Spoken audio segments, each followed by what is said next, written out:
Hello, everybody, and welcome back to another weekly edition of Timeout Talks, which is brought to you by Chase and Throws Custom T-shirts and accessories, and is also brought to you by the Ice Shaker and Make It Mac. Just wanted to say welcome to everybody for joining. We are back up and live. I believe the chat is back and fixed. That's a little hiccup that we have with Restream, but that's okay. We've got it up and running. As you can see on the bottom screen, we're going to kick things off in the NFL trade deadline. We'll give you our NFL picks later for the Patriots game. Cowboys Steelers have the week off. Like I said, Cowboys stayed quiet in the free agency. In the trade deadline, the Patriots as well. Steelers pretty active, so we'll get to Ben's take on that. We've had some great outcomes last week. That Panthers game is the first one that comes to mind. Just what a wild ending there. Patriots are finally rolling again. Cowboys rolling. Sadly, Ben's Steelers, not so much. And maybe a little bit later in the show, we'll break it up kind of in the middle. We'll get you our quick little Bruins take. Bruins are red hot right now. We'll get you to them. Celtics as well. Nets have a new head coach in place, and it is Ime Udoka, so we'll get to that. We've got a lot to really just roll in with. But for right now, we're going to kick things off with the trade deadline. And let's kick it off with this guy. The first guy, one of the trades who I told Cody he was maybe going to be dealt. Chase Claypool, the former Steeler, goes to the Bears for a second-round pick. Ben, your thoughts? Yeah, perfect, Josh. That's the first comment too. We see you came in there. Appreciate Yes, Cam sir, as always being in there, dude. I assumed that, I was a little confused. I was wondering who the Johnson was, but obviously it's Deontay. I got that clear from the second message, but Cam, I can't promise you anything with the production. We still got, I'm not hating on him. We still got Kenny there. Kenny's still learning. Kenny's still going through some growing pains right now. So I don't know if that fantasy production is going to be there for Deontay. But I'm definitely going to guarantee you it's going to be a better opportunity for him. He's going to get definitely more chances. So I can't guarantee the production. Quarterback play is a little shaky right now, and Deontay still drops balls whenever it's very clutch or whenever we really need a catch. He still kind of fumbles it. But listen, if you're Deontay Johnson fantasy owner, you're definitely very happy or happier now. So I just can't guarantee the production. This offense is looking a little worrisome. Like I said, growing pains. Hopefully we'll get there eventually, but I love this trade, Josh. I just love this trade overall for us. We need draft picks, giving us 2 second-rounders. We just need a lot of depth and a lot of help at a lot of positions. We just need to revamp this whole defense. Another good part right there, getting William Jackson from the Commanders. That's, to be honest, I would take any cornerback right now. Our cornerbacks are atrocious. Just got embarrassed by the Eagles. And A.J. Brown, taunting pretty much everybody in the secondary every time he got a touchdown. And they all did those synchronized dances. That was pretty tough to watch. I'm loving what I'm seeing from these guys. Josh mentioned, it's tough to see Claypool go. One of the guys, one of our main wide receivers, vocal guy in the locker room too. Everybody knows Claypool. Sad to see him go, but we got a lot of talented wide receivers. We can draft another guy. It's unfortunate, but it just is what it is in the Steelers system. Next man up. We got to use some of these other draft picks to draft out the positions in need. Offensive lineman, linebacker depth. Miles Jack and Devin Bush really aren't cutting it, so we got to even look at that. Cornerback, as I just mentioned, Terrell Edmonds is getting banged up, and even when he's not that banged up, he hasn't really been good. We just got to get some help from Minka. Minka is getting dragged down by this defense, having to make every play. So we're starting to see a little that affect his play, which is not very good. I don't want to see that from Minka. I don't want to see his confidence going down. So I'm loving the, just building up on the, stockpile of the picks. We're not stockpiling like the Bears. I love what the Bears are doing, by the way. The Bears are killing it right now. I don't like the running back situation for my fantasy team. I don't like that David Montgomery Herbert situation, but we can talk about that a little later. But I like what the Bears and Steelers are doing just overall. So I'm glad with the Claypool trade, but just sad to see him go, Josh. I kind of as somebody who's neutral on this one, like I said, I seen the other day. He was one of the people kind of being floated around, same as Brandon Cooks. I know Josh Allen for the Jaguars was mentioned a lot. Nelson Aguilar, Kendrick Bourne. There's a bunch of guys that were kind of candidates to be moved, and he was one that I thought, maybe they were going to kind of like ponder with. Teams will give calls, but he probably won't go anywhere because, his ceiling hadn't really been hit yet, and, the Steelers probably didn't want to move on from him, but they did it. They did it for a second-round pick. Great value for you guys. I know a lot of people on Twitter and just everywhere, a couple of my friends, saying that this trade is a horrible trade. And Cam, no, that's not the Bills' Josh Allen. That's the Jaguars' Josh Allen, the defensive end linebacker guy, whatever. He's lines up at the D end a lot. I think he's a linebacker. But yeah, Josh Allen on the Jaguars. But yeah, back to Claypool, Ben. It's weird because it's like I kind of feel like I'm happy for him. I'm happy because now he has that role to be a number one alongside Mooney. I think the ceiling's higher for Chase Claypool than it is Mooney. It finally gives Justin Fields something to work with, and I know the Cowboys beat up on them and whatever, but watching that game, the Bears' offense has gotten a lot better. We've seen that in the New England Patriots. Fans know that. And I think they're slowly, and even James admitted this, and we know James has been one of the biggest haters of Justin Fields that there is, but they're slowly starting to figure him out, Ben, and I think maybe having a receiver like Chase Claypool in the red zone, maybe even just simple routes, like Chase Claypool's not running like spectacular routes, he's just a big body that you can throw the ball up to, and hopefully he'll come down with it. I think that could complement Fields very well. They've got a very underrated running game. I think it's actually their number one rushing offense in the league all around with their quarterback, just the running backs, everything. So it makes that offense a little bit more dynamic. And back to Ben's point on the Steelers, I think it's sad because, the Steelers fans didn't really get to see that ceiling. But at the end of the day, I love the value for it. It's a second-round pick. I know people go back and forth on whether how much picks are valuable, but I like the trade overall. I don't think it's a steal for either team. If you're the Steelers, like Ben said, yeah, maybe it's a steal because you're getting more draft capital in which you need. But I like it both sides. There's plenty of other trades. I see Nick DeVosta coming in on the TJ Hawkinson to the Vikings. I like that one a lot. It's a little weird, Josh. You don't really see that too much. The in division trade, especially from Detroit's. It's a little weird right there. I was a little shocked, but hey, I mean, Minnesota, Josh, that's just another team for the Cowboys to watch out for. They're looking pretty good. And I like those guys over in the purple, man. Justin Jefferson, Dalvin's finally getting to gear. Kirk Cousins isn't making any mistakes. Got a nice slow win over the Cardinals. Hard fought game. So I'm liking that move for a lot from the Vikings. Just still a little strange. It's gonna be strange seeing him in the Vikings uniform at first, Josh. Just want to throw that in there. Oh, 100%. I think that's one of their issues that they needed was the tight end. I know Irv Smith, he's going to be out for like 8 to 10 weeks. I think it was Ian Rappaport came out with that today.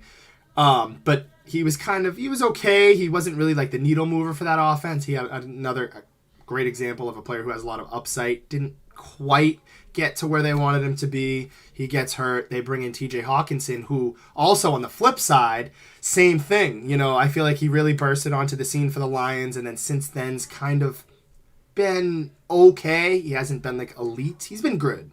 But yeah, I think this is a win-win for them. It bolsters that Vikings team. And Ben, I know I said this to begin the season. I said that the Vikings should win that division. It's put up or shut up for them. It's now or never. I kind of feel the same with teams like the Chargers as well. It's like the third year for Herbert. I know I'm like kind of all over the place. But back to the Vikings. They're 6-1 right now. I agree with you 100%. They're a dangerous team.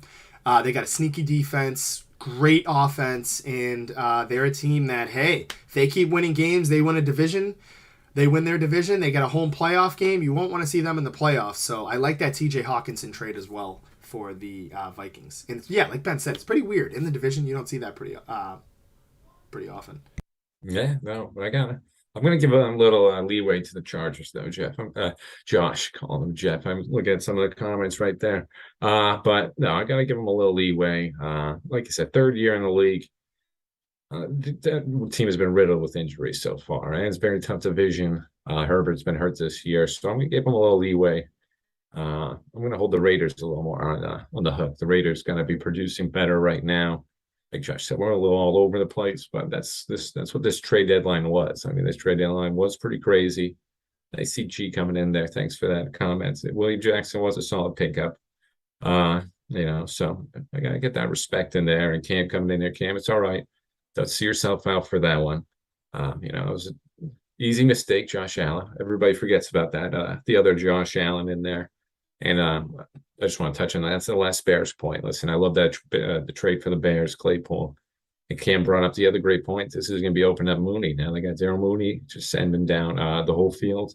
Now you got your actual target for Fields. So you're starting to build some little weapons over there. Like I mentioned, you got Herbert, little Herbert, Dave Montgomery in the background for him, backfield for him. So, I mean, this offense is starting to get there a little. They're starting to see a little more design runs with Fields. So, I know Josh mentioned it. Jimmy hates him. Jimmy's hanging on Fields. I'm going to stay away from that one. I think the Bears just always are putting him in bad positions. That offensive line's awful, but now they're starting to get some weapons. Offensive line's being shown a little spurts these past couple of weeks, seeing some of these runs from Fields and everything. So, I'm gonna give the Bears an A+ for that. And, just building on this draft capital. They got a ton of picks. And it's gonna be exciting to see what they can do over there. Chargers a little tough spot right now too. I'm surprised they didn't do too much over there. I thought they might have been trying to, do a little something to give a little Herbert, something. I mean, Keenan Allen's injured. Mike Williams just got injured as well. Keenan Allen's still struggling with that hamstring injury. So I thought they maybe try to help him out a little. But like Josh said, I'm going to give a little pass to Herbert right now. He's a little injured and everything. He's still young, so I'm going to give it to them. But the Raiders stink, Josh. The Raiders are in big trouble. And you called it. I mean, you said they weren't going to be good, and I gave them a little more credit than they should have. So I'm going to have to fall on that sword. But the Raiders just want to bring that one out there. They stink. Coming in here a little late with the Claypool gone. You cry. I'll let you get to that. Yeah. Come on, Rob. Come on. Yeah, no, I'm not crying. Listen, Mapletron's gone. Good for Chicago. Give us that second pick. Maybe we can get a quarterback that can guard somebody or an offensive lineman that can block somebody. So we don't need wide receivers anymore. We're not in those years. We can just get a weapon for Big Ben and we'll be fine. We need some more pieces around this team. I need a lot of pieces. So need all the draft picks we can get, but I'm fine with it. I like it. Like I said, I'm cool with it either way. I like it for the Bears a lot. Yeah, I think one of the trades that we were talking about that I wanted to get to as well was the Bradley Chubb trade, Ben, over to the Dolphins. They also picked up the running back Jeff Wilson from the San Francisco 49ers, so they were pretty active. At first, I'm at work. James goes, "You see Chubb got traded to the Dolphins?" And I went, I knew, like, my mind knew that it couldn't have been Nick Chubb, but like, and I knew going into this there was a lot of talks about Bradley Chubb. They already have Randy Gregory. They've already got some other young core pieces over there. And I'm like, wait, the Dolphins just picked up Nick Chubb? So, like, after all that, Kareem Hunt, like, being unhappy, like, he's now their starting running back. Like, okay, that's interesting. Like, all right, Kareem Hunt's got the keys to the city in Cleveland. Nope, it ends up being Bradley Chubb. Overall, I love that trade. Dolphins, they're like, I don't want to say middle of the pack, but they're definitely not middle of the pack. They're making a playoff push. They're 5-3. Gritty division there in the AFC East. Jets are above a little ahead of schedule right now in terms of their record. Patriots finally getting on pace to 500. Of course, you got the juggernaut in the Bills, who look like the best team in football. The early Super Bowl favorite, in my opinion. But, yeah, I like what the Dolphins did there. They added a nice little other running back to their running back room. And then they went out and got some help in the linebacking core. That's a good trade I liked. I'm just going to rattle off a couple, and then whatever Ben likes can stick to the that can stick. The Roquan Smith one as well, leaving the Bears to the Ravens. I like that one as well. I know he struggled last week against Dallas, and he struggled a little bit this season, but that just boosters that Ravens defense. Now you pair him up with Patrick Queen and Roquan Smith, two juggernauts for the Ravens, who already have a pretty solid defensive team. So besides their secondary, but I like it, Ben. And also, the most trades in NFL trade deadline history. There was 10 trades. Although it didn't feel like it, there was kind of a lot going on. And I will get to Dallas because I've been waiting to absolutely go off, but I'll let Ben get to a couple of what he likes for some of the trades. And Calvin Ridley as well, Ben. Sorry, I didn't mean to. I had to throw that one in there as well. Calvin Ridley, he's gone this season, but going to the Jags, absolutely love it. There you go. Nick DeVos, great minds think alike. He came in right here. I like it a lot. I think it's something that you pair him up with Trevor Lawrence, young wide receiver, young quarterback, going into his third year. Cody said that as well. Fresh year off for Calvin Ridley. Hopefully he's staying in football shape. I'm pretty sure he should be. So I like that a lot for the Jags, man. Hey, let's go. Duval, yeah. And hey, if he a lot of incentives in that contract, I think the last one he gets second round pick if they re-sign him. So hopefully the Falcons are hoping the same things right there, Josh. That's a great trade just to get Trevor Lawrence all the weapons he can. Even though he's missing some easy throws, Josh, during that Germany game, that was a little dicey right there. We got to see him hitting some of those throws, but hey, just load him up with all the weapons he can. That was a great one, Roquan Smith. Listen, Steelers are out of the division race. I think you could say that. It's pretty much. I think it's everybody else. I mean, the Browns had a solid win last night, so everybody else is trying to pile on and try to fight for the AFC North. And Ravens been hit with injuries at that position, so getting that one is huge. So I mean, seeing this one too, yeah, I agree with that one with Seth. They still need a number one for Lamar. You saw what that, like you just mentioned. I mean, you saw what Allen did with Diggs. You saw both of them pretty much. I think both of those guys elevated both of their statuses. I think Allen brought Diggs' game to a whole new level, and Diggs same thing. So Calvin Ridley, love that one. Roquan Smith, love that one. Don't love it as this is Steelers fans. It's gonna be tough seeing the Ravens right now. But I mean, Roquan Smith, seeing what the Bears are doing on that defensive side, just getting a whole restart over there. So those are two good ones right there. I know Josh mentioned some of these other ones. Dolphins are just Dolphins. Watch out. Dolphins are looking really good. I know. Listen, I know it was the Lions last week. Jalen Waddle and Tyreek Hill going off, but that is just a dangerous team. I see them giving the Bills a little bit of a challenge. I was looking up that Jordan Poyer injury. That's I was trying to see how long he was out for the Bills, because that's going to be a huge injury. I know they get Tre'Davious White back. So that's going to be a big addition for them. They got Dean Marlowe, I believe, from the Falcons. This trade deadline, I got to double check. I believe he's a linebacker or a secondary piece. Might have been a secondary piece to help out for that. I don't really know my Falcons. That was just another trade deadline, like Josh mentioned. It was the most trades in trade deadline history. So there was just a lot of stuff to keep up with.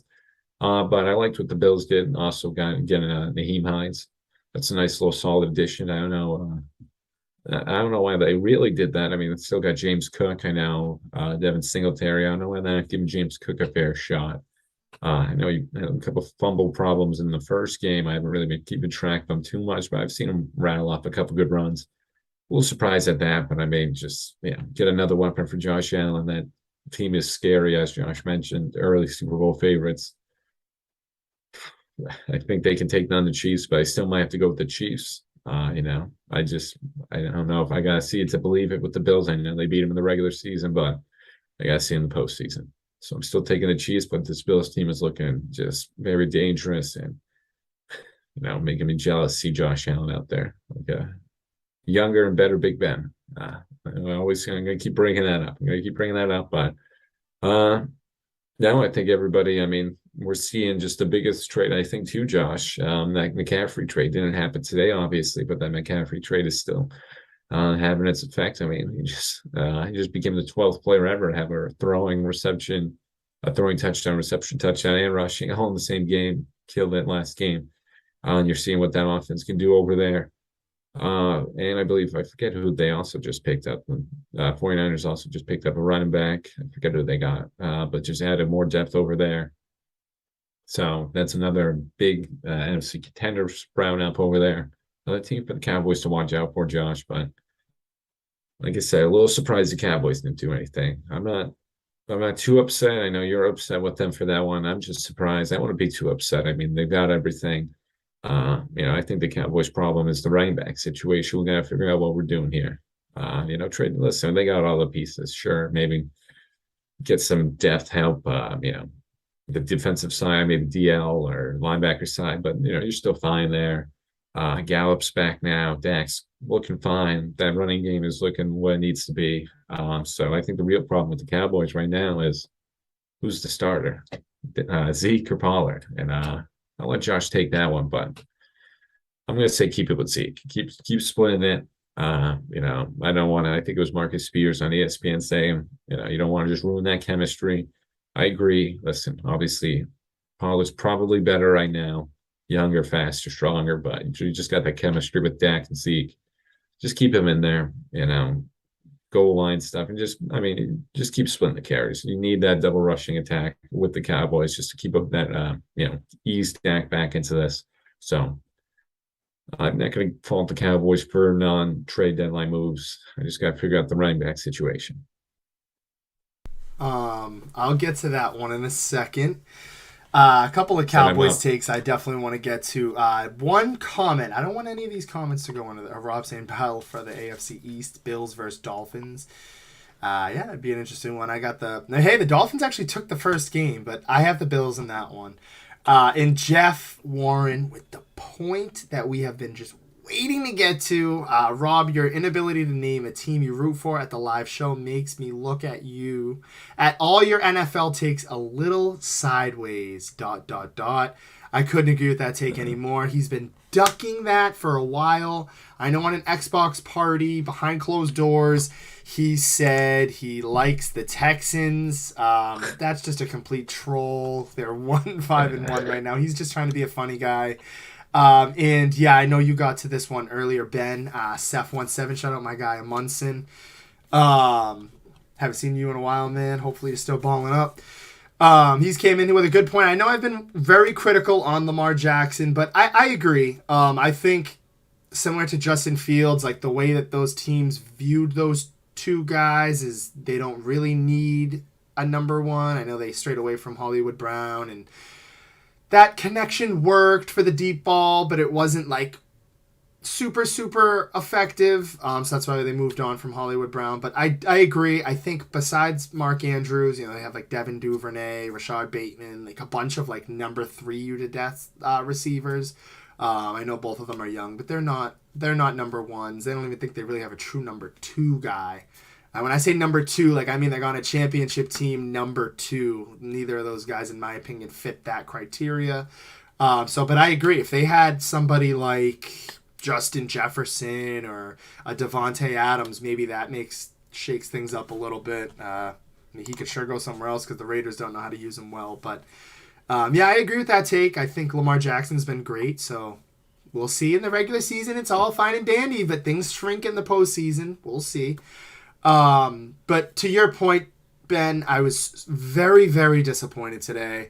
Every hour went by, every second went by. You had Cowboys Twitter saying, "Oh, there's 2 hours left." Then you had 15 minutes. I mean, then it turned into an hour. Then it turned into 30. Then it was 15. And then once it was kind of the last 30 minutes, I knew we weren't going to do anything. Very disappointed. I know they were in talks with Brandon Cooks. That was confirmed. They were very, very, very, very, very, very, very close to making a deal for Brandon Cooks. I would have been super happy. I know that that's not really what they need because they're getting James Washington back. And I know I sound crazy when I say that, but taking on that salary when you already have Gallup, you already have Lamb, you're probably definitely gonna pay.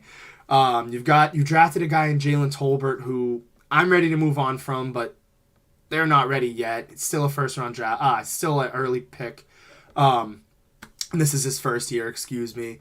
Like I said, you got James Washington coming back, Noah Brown, who they believe in a lot, and I believe in a lot. I told you guys he was going to be pretty good. I know their tight end room's pretty good. So wide receiver wasn't too much of my concern, Ben. You know, they went out and got Jonathan Hankins, too. I know you talked about the defensive tackle, defensive line. Very good. Dorrance Armstrong, him. They've got Neville Gallimore, Olawabi, 97. I can never pronounce his name, or 96. So they've got a bunch of studs on that defensive line. DeMarcus Lawrence, Anthony Barr as well.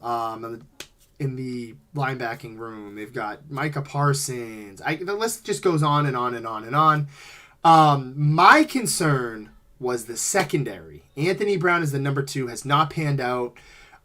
They've been riddled with injuries, or at least started to last week. Malik Hooker was down last week. Donovan Wilson went down. Jordan Lewis is out for the year with a Lisfranc foot injury or ankle injury. So they're a little injury riddled in the secondary. I would have loved to see them make a move for a corner. This is fantasy world, but I know Marshawn Lattimore's name was floated around a lot, and like the same thing I seen the Chase Claypool stuff. It was something that they had pondered about. So that you probably would have had to give up a lot, but you never know. I would have liked that move. There's a couple other corners out there as well. Just I can't think of off my mind, but anything better than Kendall Sheffield. I know Dan Quinn's heavy on him. He was back in their Super Bowl run, but I'm kind of pissed, Ben, because they could have made something happen. Like I said originally, and then I got straight away. I liked the Brandon Cooks one. I've always been a big fan of him. I liked when the Pats went out for him, Saints as well. So I would have just liked that, just to have Brandon Cooks, a receiving core of CeeDee Lamb, Brandon Cooks, and Michael Gallup just alone would be unbelievable. So I like the idea of that, but that didn't happen. Cody made a very good point about Brandon Cooks that we could see happen. I don't know if you guys have noticed, but he has been liking and making some very cryptic tweets. He wants out of there. I don't blame him. One of the worst ran franchises in a long time. I know Jeff talked about it earlier. The Chase Claypool and DeAndre Hopkins were for their second round pick as well. Yeah, that's because Bill O'Brien, that whole situation, that was screwed up. But back to the Brandon Cooks thing, we could see him as a free agent. I know Cody mentioned it. It's 100% true. They don't like the contract. He wants out. And maybe if they released him, they can get off the books for the contract, and he gets what he wants if he's not going to play. We'll see. He's probably still going to suit up and play, but there's a little potential for that. But just back to my original point before I digress and I let Ben take over because I'm just going to keep spewing my nonsense. I am a little rip shit because I wanted them to make a deal. I think I like Anthony Brown, but he's not a number 2. It's a glaring issue that we have.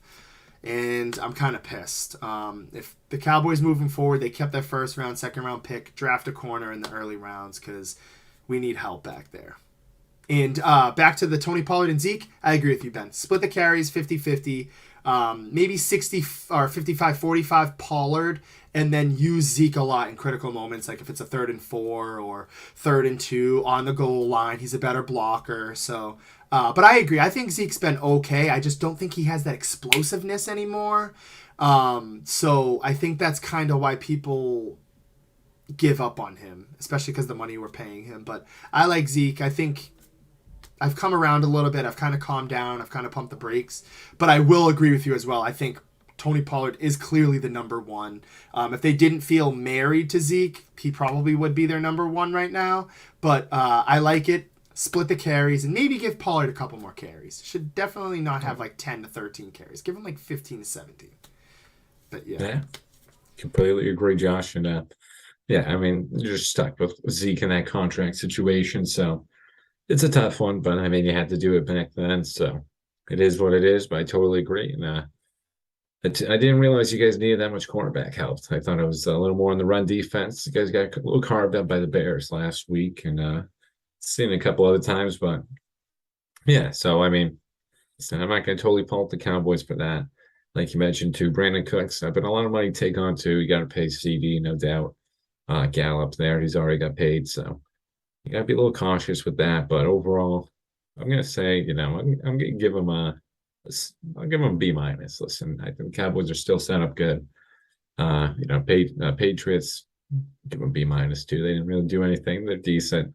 Give the Steelers an A. Give the Steelers an A. We can load up on those draft picks. It's all listen, Josh. We're sending in the towels this season. We're just gonna get a good draft pick and bounce back next year. That was a tough one, tough Eagles loss. Uh, you guys killed the Bears, but that Eagles game for the Steelers was pretty much the complete opposite. It's tough. I think that's what the writing on the wall was with the Claypool trade. It's great having all these talented receivers, but it's just not what we need right now. We'll jump him off to the Bears and let them do their thing with him. And I'm just all down for the picks, Josh, right now. Let's just load it up and let's just try to get a little healthy on this bye week, both of us. Couldn't agree with you anymore. We have the Packers coming next after this week. That'll be a good one in Lambeau. Who do you guys have? I believe we have the Saints. I will double check. Ooh, that's a good game too. Yep, Saints. Yep, they're coming into town. So that's a good game. Last game against the Saints. Yeah, I didn't want to. Yeah, stay away from that one. That was the last AB. Last time we played it was the last game AB ever played with us. So it was like crazy. Orleans, right? Yeah, it was in that Superdome. It was like crazy. It was Juju's fumble. One of Juju's first fumbles in there. People forgot. AB actually made a pretty crazy catch in there. Him and Big Ben were just doing crazy things, and maybe a nice little 4th and 16 conversion. It was just unreal, and Juju got us in field goal range, but got stripped at the end, and that was a tough one. It was a tough game for AB. Fall from grace for him, to say the least. So, but just a little fun fact for that Saints Steelers next week. I like it. So Steelers got the Saints after this bye week. We have the Packers. I kind of like it. Both of our teams having bye weeks now. I know Dallas needs it very much. Get that secondary healthy. Let Zeke get a little healthy as well. He's a little banged up. Noah Brown. Just a couple of those guys. Dalton Schultz. In general, we got Zach saying Saints are winning. I don't know, Ben. I knew he'd jump in there. That's why I said it. I knew I'd get Zach a little riled up with that one, but yeah, he probably will win it. I'm not going to lie. The secondary is pretty bad. But it'll be a closer game.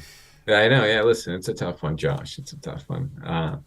It shouldn't be as hard on them, probably. I mean, the Eagles are one of the best teams in the league, but watching A.J. Brown do that to you is a little hard to watch. But we'll see. Hat trick of a game. Over 150 receiving yards. He just completely went off.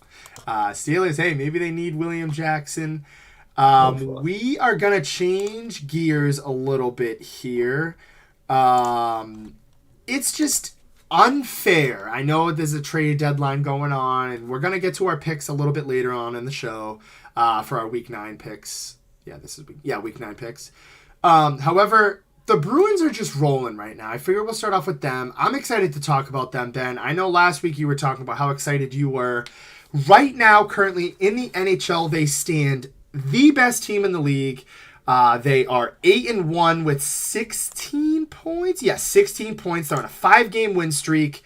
They've got a doozy of a little stretch here in the next 1, 2, 3, 4, 5, even 6. I'll say the next 6 games is a pretty nice schedule there.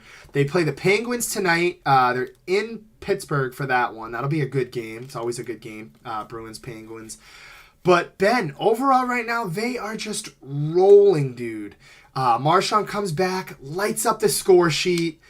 The goaltenders are clicking on all cylinders. The defense is actually laying down some hits, which I like to see. They're not afraid to play.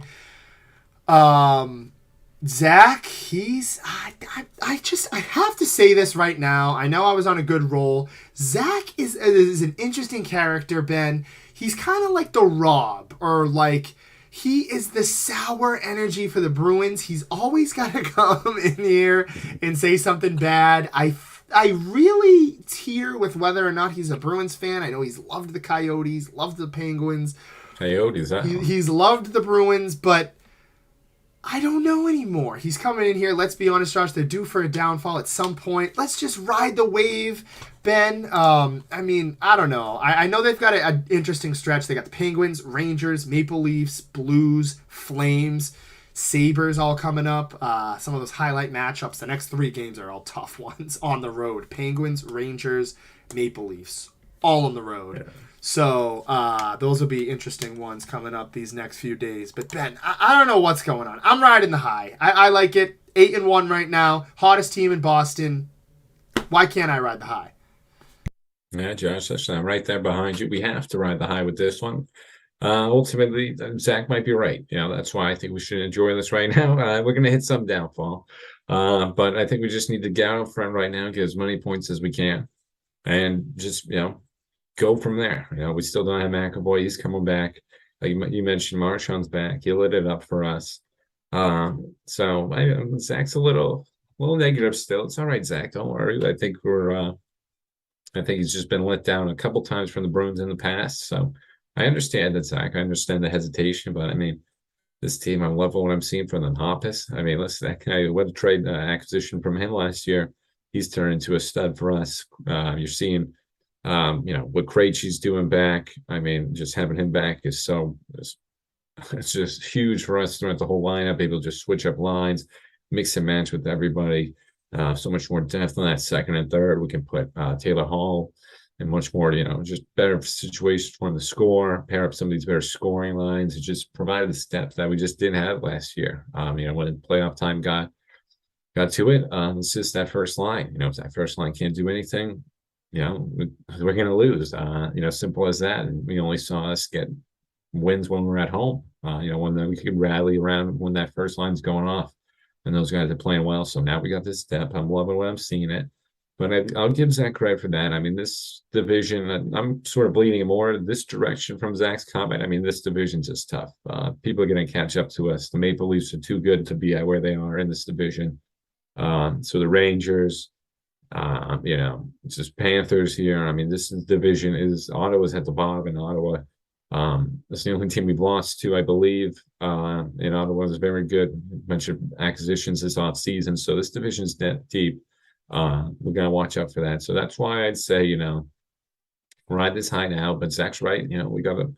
There's gonna be some downfall at this point, but right now we're just gonna pile up all these points, get as far as we can right now.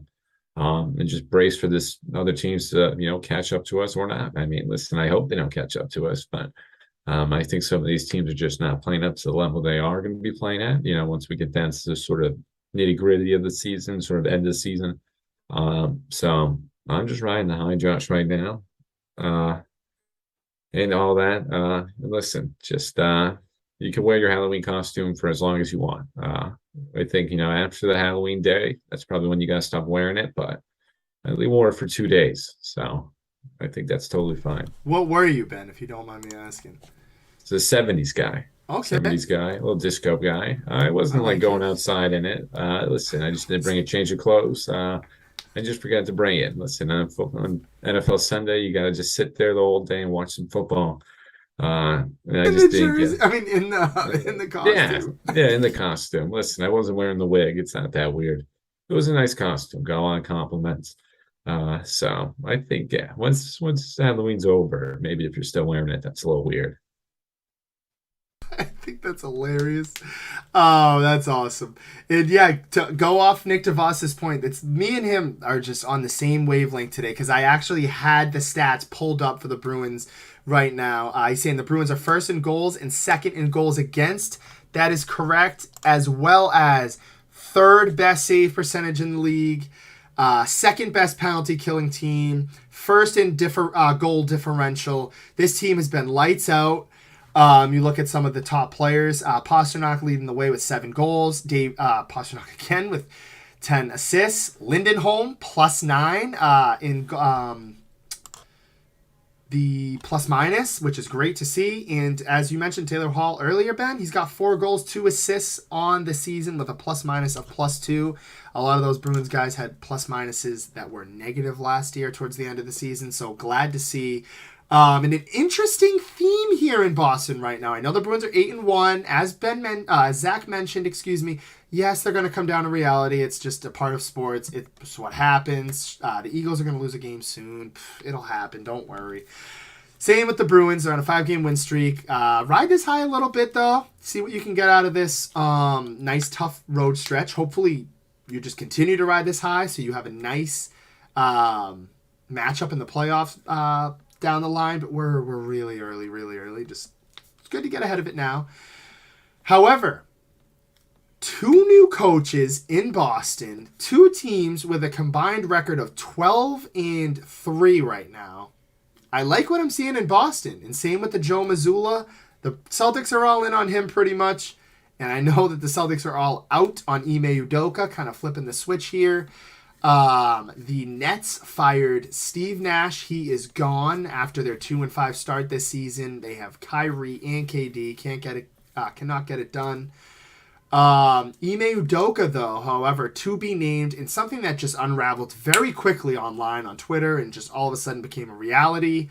They started off with Ime Udoka being a nice little flashy candidate after this year's suspension. However, it turned into, after the 24 hours to 48 hours, it looks like he is going to be the next Nets head coach in line.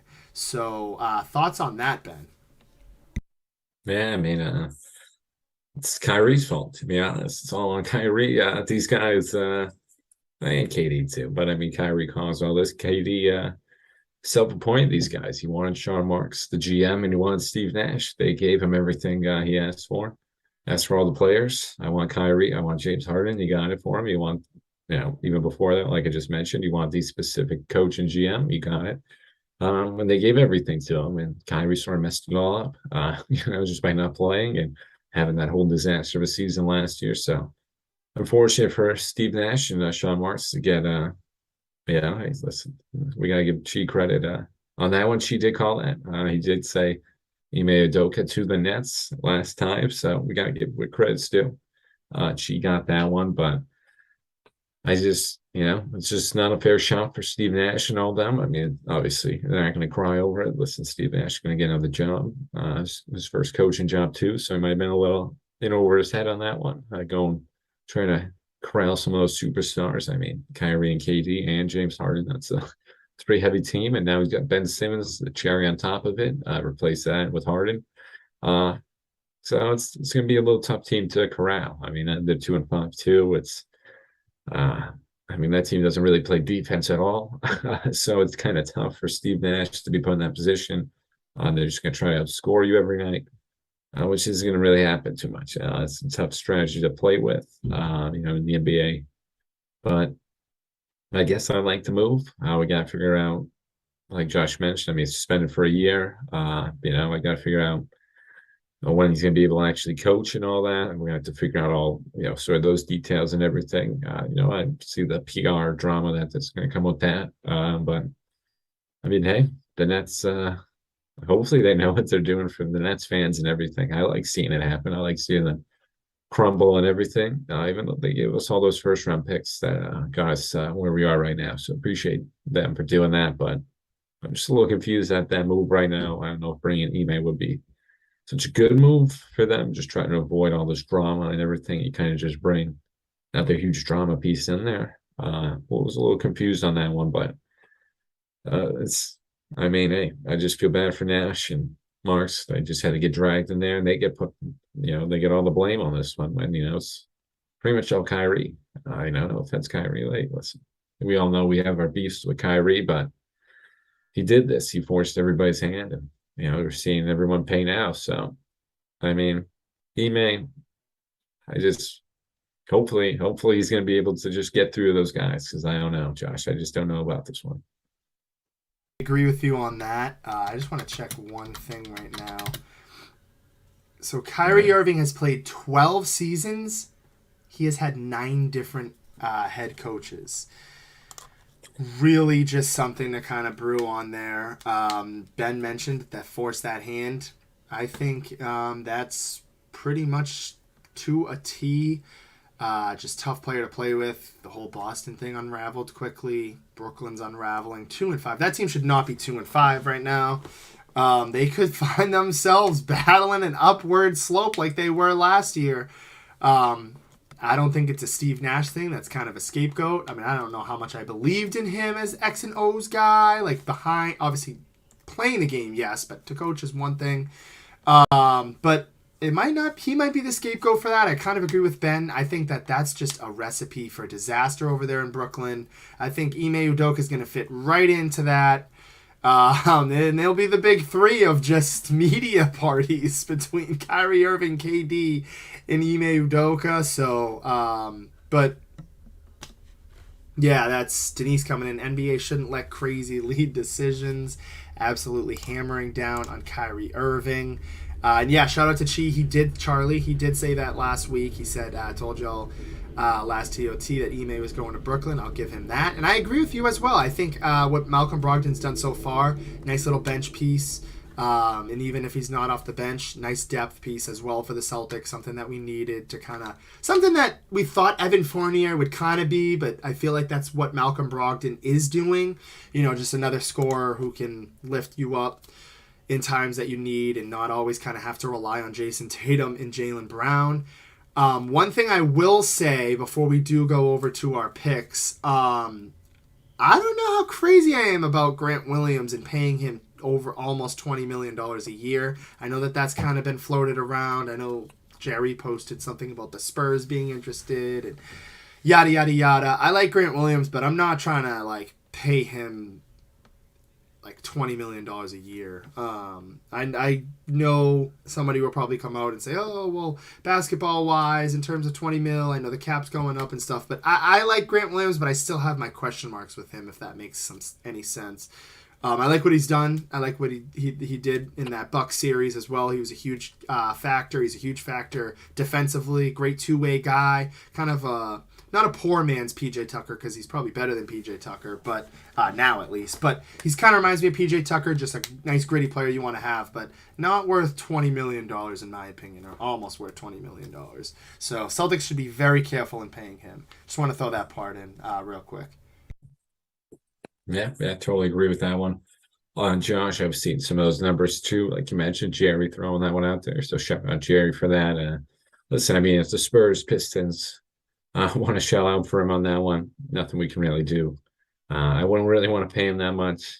I know he's a great team guy, great just sort of locker room guy, and he fits well with the system and everything we do.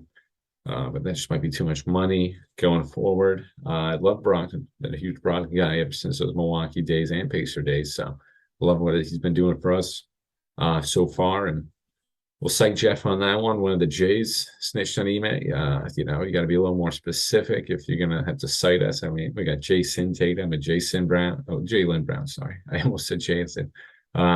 So one of the Jays, I don't know. You got to be a little more specific with that. There's a couple of J's on the team, Jeff. I need a little more specificity right there.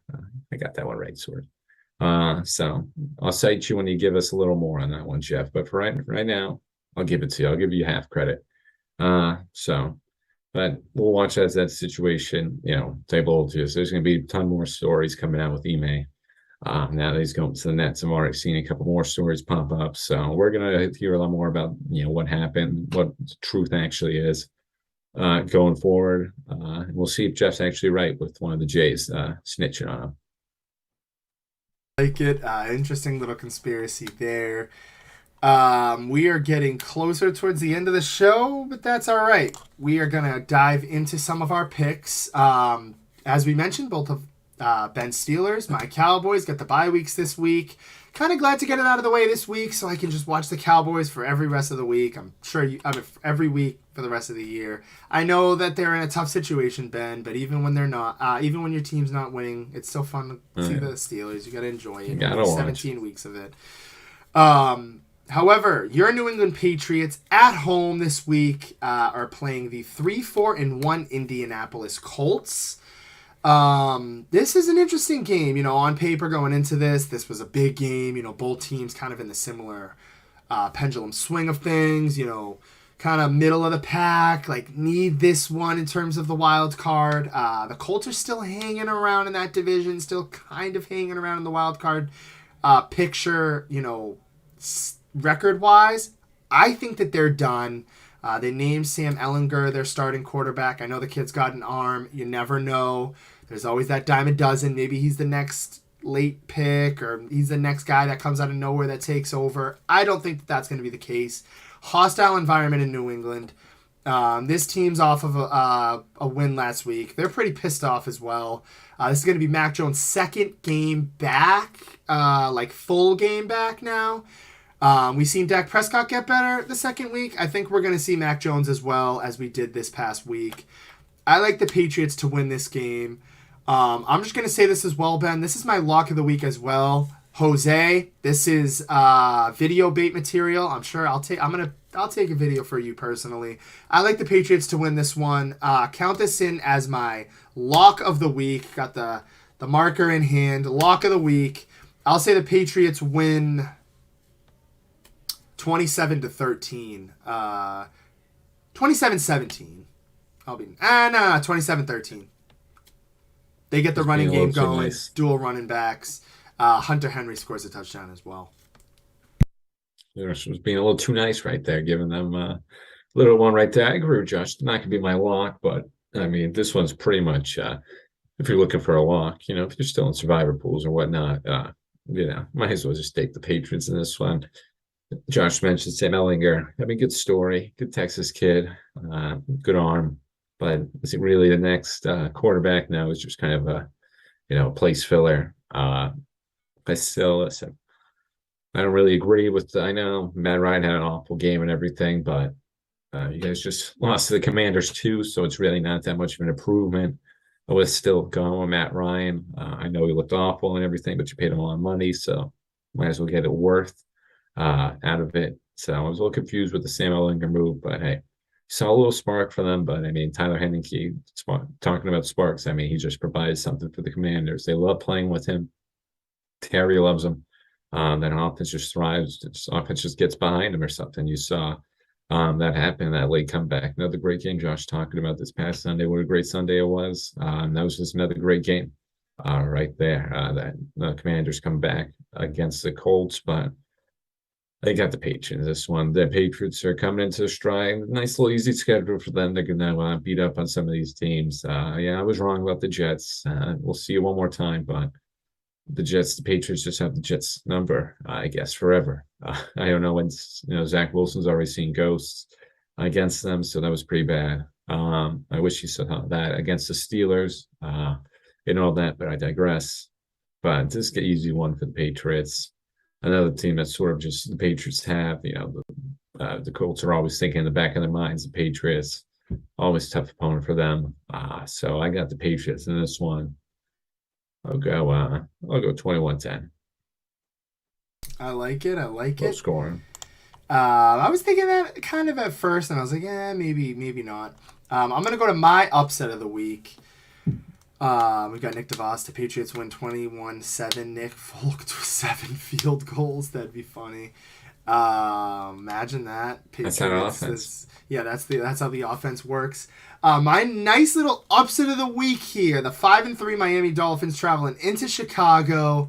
Some may scoff at this, but like James mentioned and like I saw, this Chicago Bears team is slowly starting to figure it out. Number 1 rushing attack. They're like 26th in the league passing wise. They got Chase Claypool. They got their guy, or at least they think is their guy. I think they'll be feeling a little bit better. They're really playing kind of conservative, but running a lot with Justin Fields. They're picking their spots on him. It's working. He played very well against Dallas this week. He threw 3 touchdowns. I think people forget that. So I like what I'm seeing out of the Bears at home. And I think Miami, I'm not fully sold yet. I know everyone's kind of in this Tua frenzy. I'm not yet. I like the Bears at home. They're a tough team to kind of play. They even kind of scratched and clawed their way back into their game, the game against us last week, despite a couple errors. But I like them to win this game. I like Justin Fields. I'll say 2 rushing touchdowns, and Chase Claypool, 50 yards. Kind of a slow day in the office, but he'll get his feet wet, make maybe a couple catches, and yeah, Jeff likes it a lot. I like it. That's my upset of the week. I like that one, Josh. Always good one with the Bears. They've won me earlier in the year. That first one upset of the week for me against the 49ers. That was a good one for me. So I always like seeing it from the Bears. It's a good one to watch out for. I got the Falcons over the Chargers. Not really, I guess, technically still an upset, but I mean, it's the division leading Falcons against, second place Chargers. So the Falcons are nice. Chargers just bang that below right now. I think everybody's saying it's an easy game for them. But I see the Falcons taking this one. The Falcons are, a sneaky good team. They're a bad call away with Grady Jarrett from being 5-3. I know that's Captain Hindsight talking, but I mean, it's a very bad call right there on Tom Brady and everything. Without that, the Falcons really won that game. So, they got 2-game lead on the Bucs with that. But, again, I digress. It's whatever. They still got a 1-game lead up on them, still winning that division. But I mean, it's a talented team. They still got some pieces over there. That defense has improved. They're still doing all this without Cordell Patterson. So, they're getting their best offensive threat back. And Mariota's just doing what he can with some of these other young pieces, the Amari Birds and the Olamide Zacchaeus. So, I mean, they doing, they're winning the division with those players, and those players are stepping up. So you got to give them credit. That defense is performing a lot better than they have. And like I said, Chargers just banged up. I think it's still a trap game for them. I got the Falcons as my upset. And, Josh, I'll take my lock. The lock we talked about, and Josh isn't going to like it, but it's the Eagles. A little Thursday night action. It's a tough Thursday night game again. The Eagles Texans. This is going to be a blowout. If you got any Eagles fantasy players, you're probably going to be watching.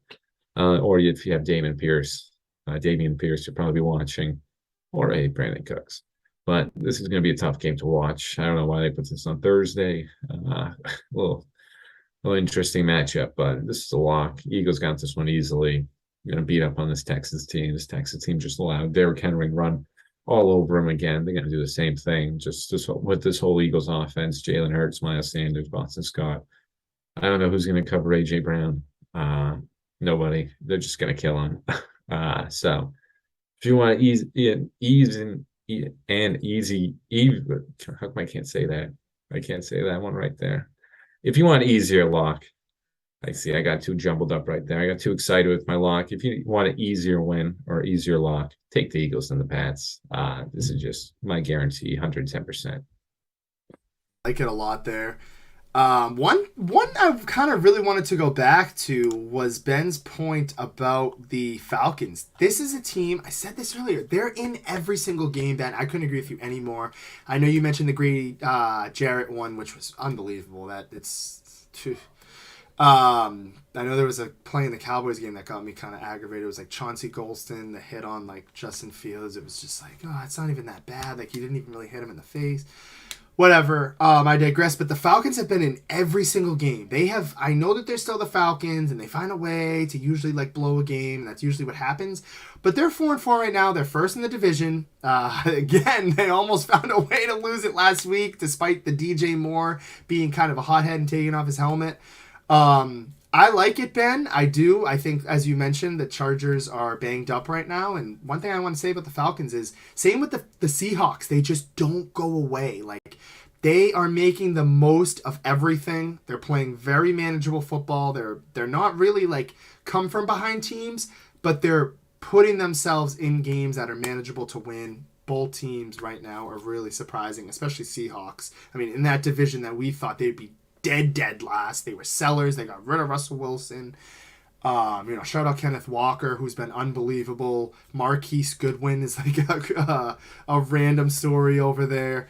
So, shout out to the Seahawks and shout out to the Falcons. Both those teams pretty good right now. So, but yeah, I'll let Ben finish it with this comment, and then I'll let him finish it as he always does. Thank you everybody for joining. World Series pick. I still got the Astros winning, the cheaters. So I got them winning in like 6. In Dallas, I'm very upset that they did not make a trade. Anthony Brown's our number 2, and I don't like that very much. So, and let's go Bruins.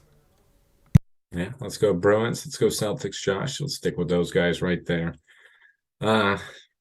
Yeah, tough one. She making that comment too.